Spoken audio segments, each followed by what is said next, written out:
वजीर आजम शहबाज शरीफ की जेर सदारत अमन अमान से मुतालिक इजलास, चारों सूबों के वुज़राए आला और वफाकी अफसरान शरीक। नौमाए फसादात में मुलविस अफराद की गिरफ्तारी समेत मुआशी सियासी सूरत हाल पर तबादला ख्याल।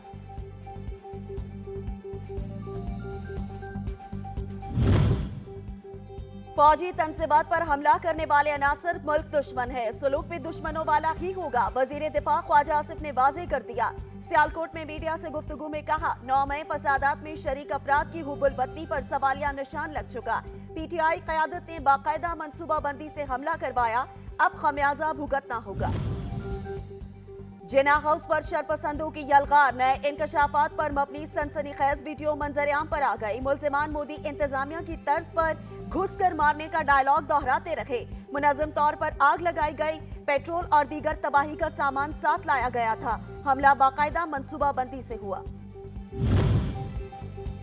चेयरमैन पीटीआई इमरान खान की सिक्योरिटी का मामला, जमान पार्क के अतराफ हिफाजती इकदाम सख्त। सिक्योरिटी एहलकारों की तादाद 106 से बढ़ाकर 200 कर दी गई।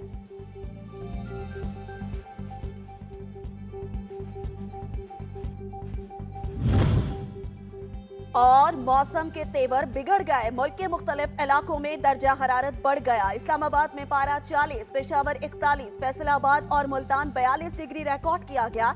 सबसे ज्यादा गर्मी मोंजोदाड़ो में 41 डिग्री रिकॉर्ड की गई।